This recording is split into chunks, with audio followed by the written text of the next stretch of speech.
तो दोस्तों आज की इस वीडियो में हम कक्षा 7 की रेखीय समीकरण का अभ्यास 6B का संपूर्ण हल पढ़ने वाले। तो चलिए हम देखते हैं अपना पहला क्वेश्चन। हमारा पहला क्वेश्चन है सही विकल्प चुनिए। अब इसका पहला ए पार्ट है किसी संख्या x और 7 का गुणनफल 28 है तो वह संख्या ज्ञात कीजिए। हमें विकल्प को चुनना है। हमारे पास 4 ऑप्शन है। पहला है 5, दूसरा -4, तीसरा है 4, चौथा है 7। तो ये देखिए हमारा तीसरा जवाब सही होगा 4। अभी आप जान लीजिए कैसे ये 4 सही होगा, मुझे पता कैसे चला। तो आप यहाँ देखिए क्या कह रहा है, किसी संख्या x और 7 का गुणनफल, मतलब 7 गुणे x यानी 7x का गुणनफल, यानी हम इसे लिख सकते हैं 7x। 7x का गुणनफल तो 7x, गुणनफल कितना है बराबर क्या कह रहा है 28 है। तो देखिए हम x को लिख सकते हैं 28 और मैं देखिए ये नीचे लेकर आऊंगा 7 को भाग हो जाएगा तो 7, तो x बराबर हो जाएगा 4 सते 28। तो यहाँ कितना आंसर आ गया हमारा 4 आ गया। ठीक, हमारा दूसरा क्वेश्चन है किसी संख्या x में 5 से भाग देने पर भागफल 7 आता है तो वह संख्या है। पहला ऑप्शन है 5, दूसरा है 2, तीसरा है 35, चौथा है 7। तो देखिए x में 5 से भाग देना है तो 5 से भाग देंगे x में और भागफल कितना आता है 7 आता है। तो देखिए 5 यहाँ x की जगह हम 5 रखेंगे तो 5 एकम 5 नहीं आया, 2 रखेंगे तब भी नहीं जाएगा। देखिए 35, अगर हम x की जगह रख दे 35 तो देखिए 5 सते 35 कट गया तो हमारा जवाब क्या हो गया 35 हो गया। हमारा तीसरा क्वेश्चन है सीखा, यदि एक विषम संख्या 2x + 1 है तो दूसरी क्रमागत विषम संख्या होगी। तो हमारा इसका जवाब है 2x + 3। अब आप ये जान लीजिए कि पता कैसे चला। अगर आपको कभी भी क्रमागत सम संख्या मानिए, क्रमागत सम संख्या मानिए तो पहली सम संख्या आप मानेंगे 2x और दूसरी सम संख्या मान लियो तो 2x + 2, तीसरी मान लियो तो 2x + 4 और चौथी मान लियो तो 2x + 6।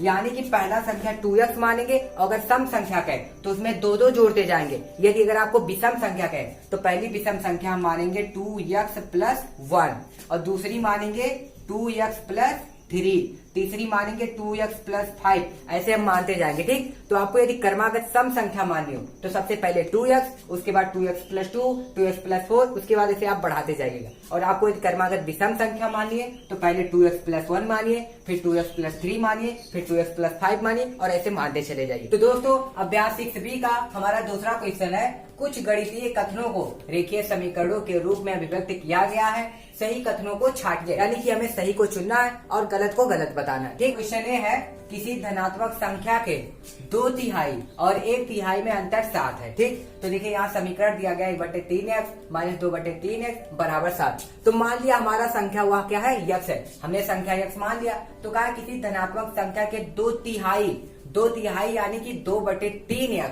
और 1/3 यानी कि 1/3x का अंतर 7 है। जबकि देखिए पहले क्या कहा 2/3 यानी कि 2/3x, यहाँ देखिए 2/3x और 1/3 का अंतर -1/3x का अंतर कितना होना चाहिए 7।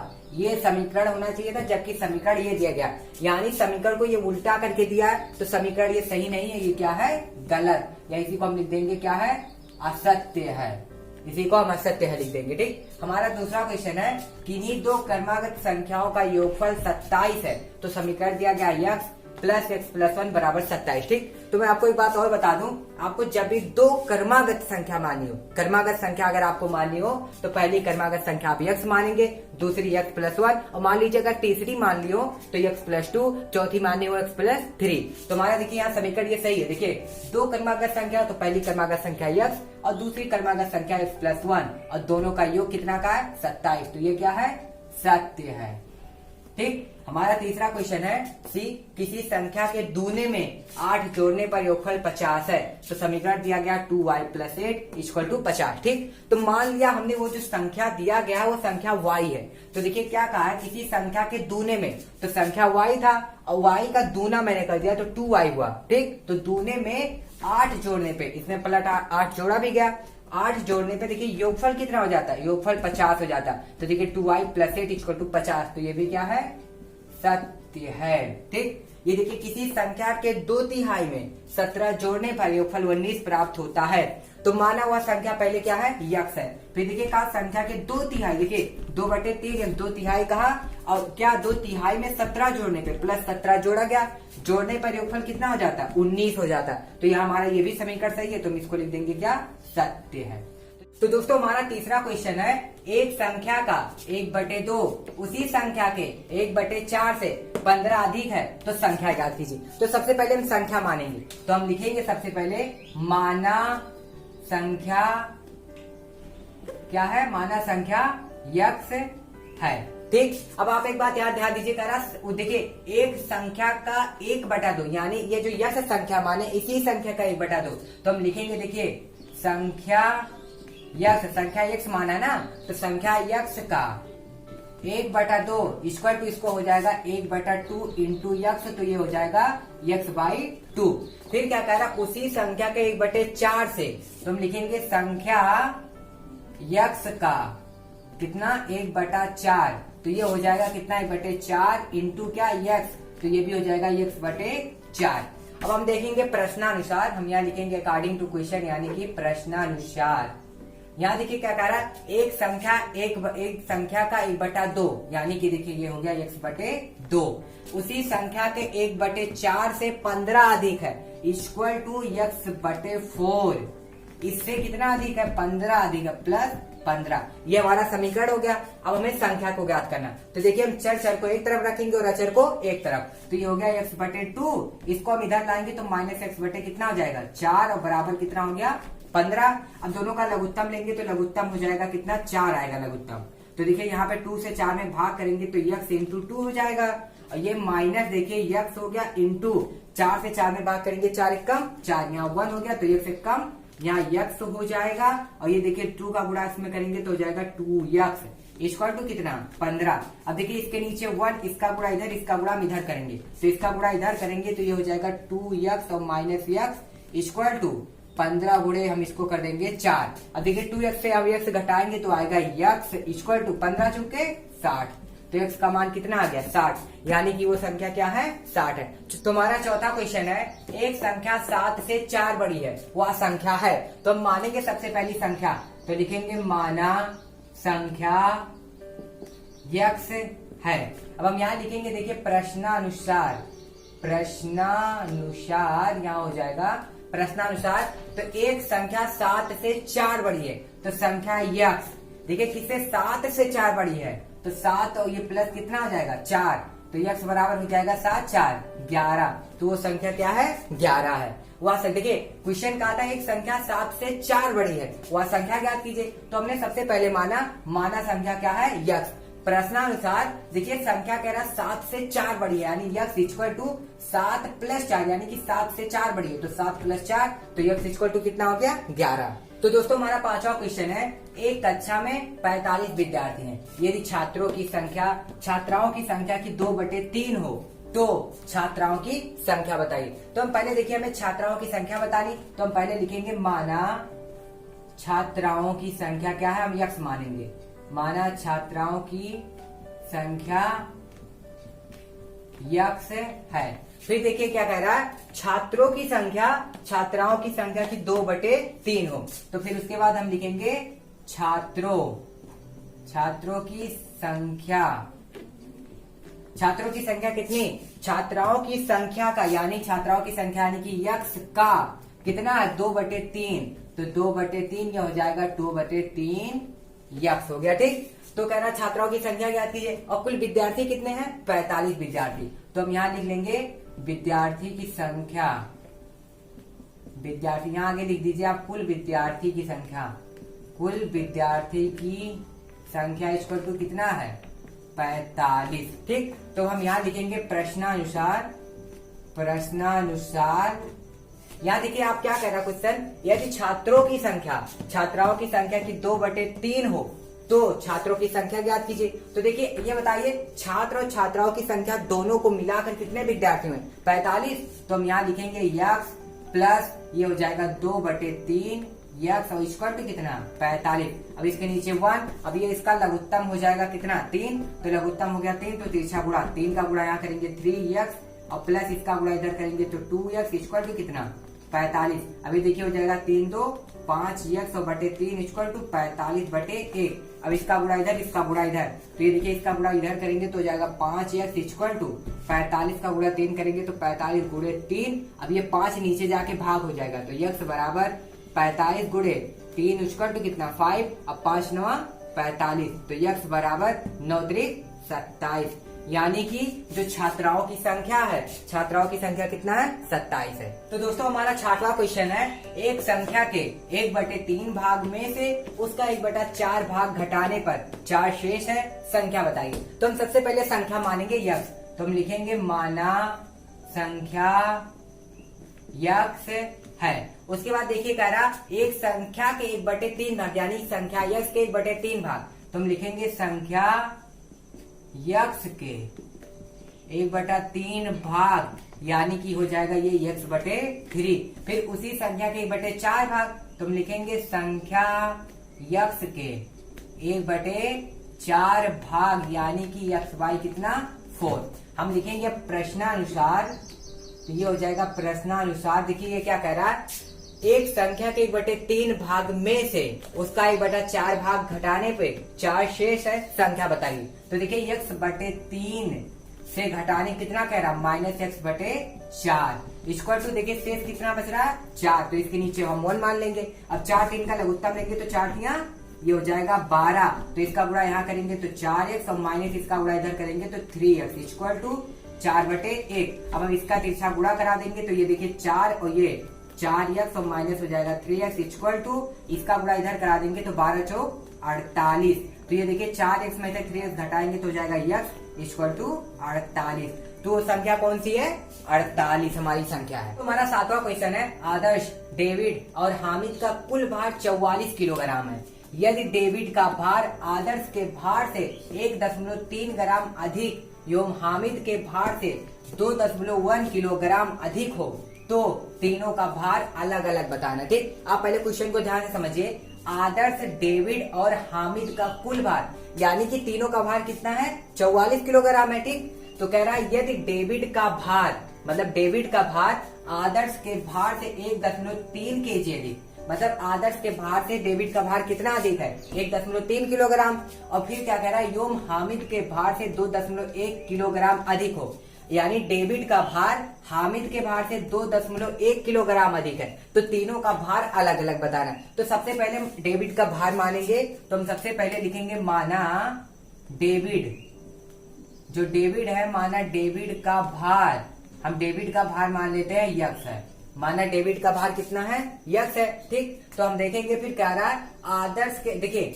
डेविड का भार आदर्श के भार से इतना किलोग्राम अधिक है, तो या तो हम डेविड के भार में इतना जोड़ दें, या तो आदर्श के भार में डेविड के भार से इतना क्या करते हैं घटा दें। अब देखिए अब हम लिखेंगे डेविड का भार हो गया, फिर हम लिखेंगे आदर्श का भार।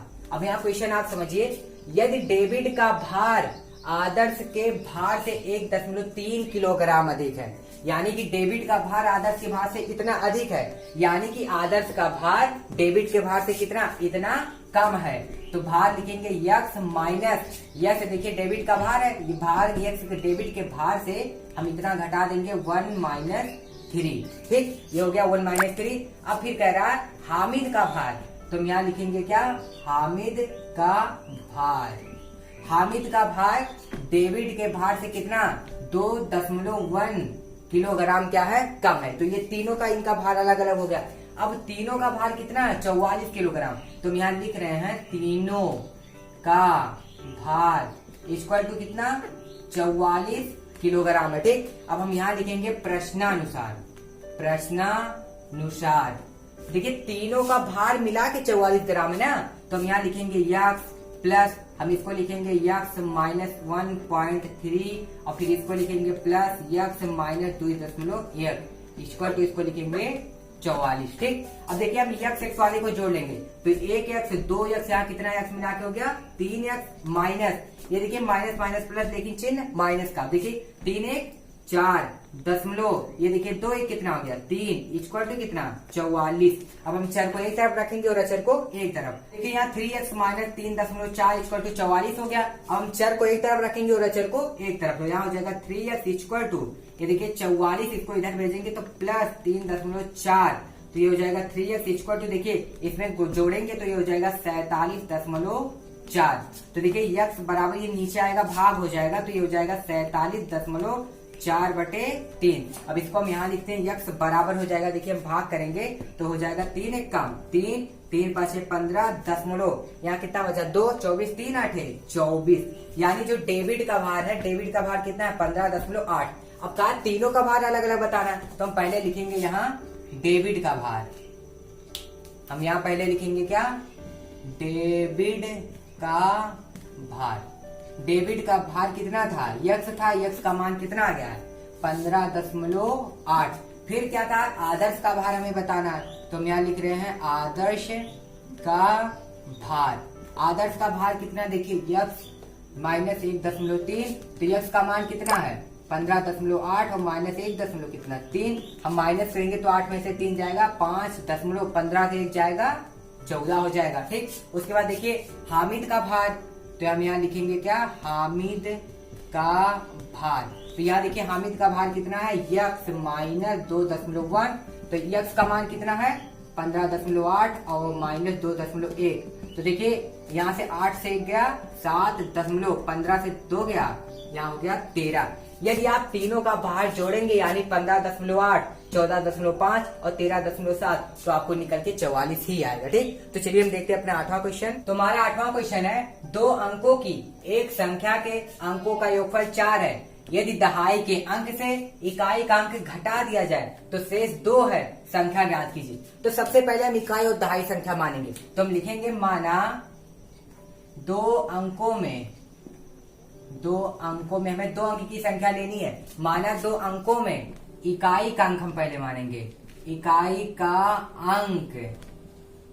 अंक हम मान लेते हैं क्या है, यक्स है। ठीक, और लिख देते हैं दहाई का अंक, क्या, दहाई का अंक, दहाई का हम मान लेते हैं क्या है, y है। ठीक, तो हम प्रश्नानुसार यहाँ पे देखेंगे, प्रश्नानुसार आप यहाँ पे ध्यान दीजिएगा, क्या कह रहा है, 2 अंकों की एक संख्या के अंकों का योग यानी कि यक्स और प्लस इकाई और दहाई दोनों का योग कितना है 4। इसको हम समीकरण 1 दे देते हैं।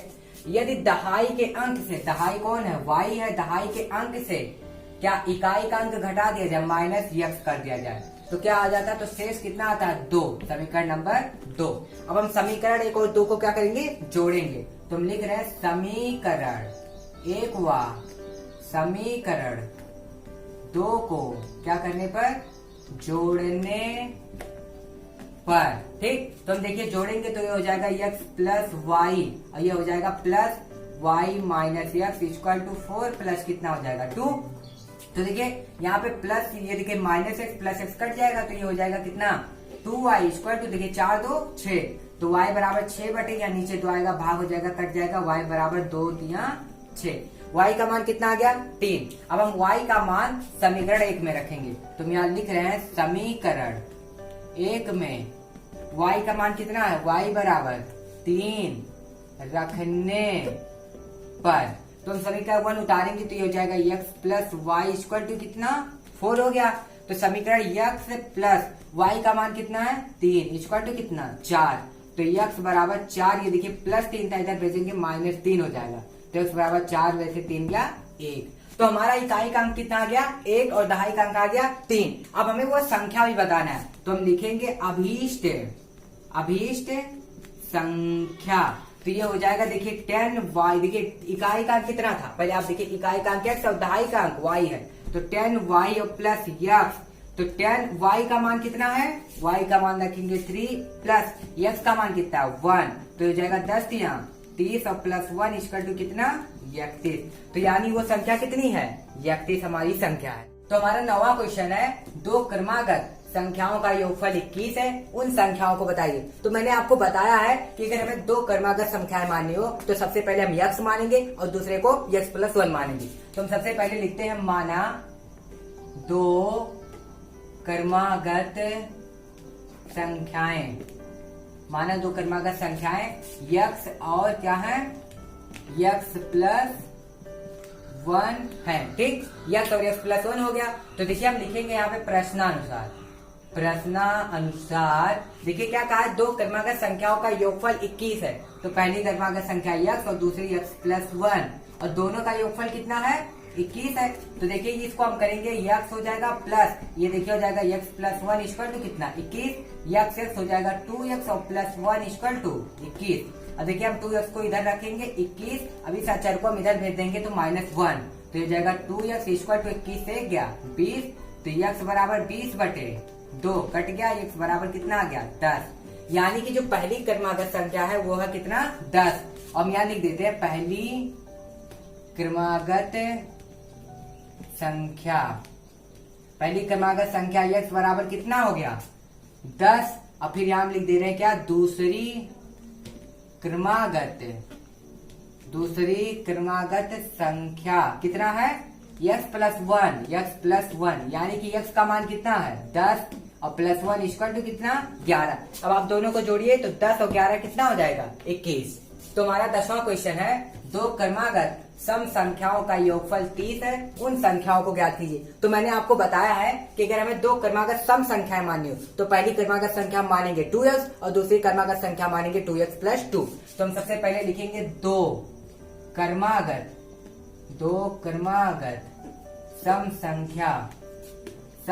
तो पहली क्रमागत संख्या 2x तथा दूसरी क्रमागत संख्या 2x प्लस 2। अब हम यहाँ लिखेंगे क्या प्रश्नानुसार हो गया।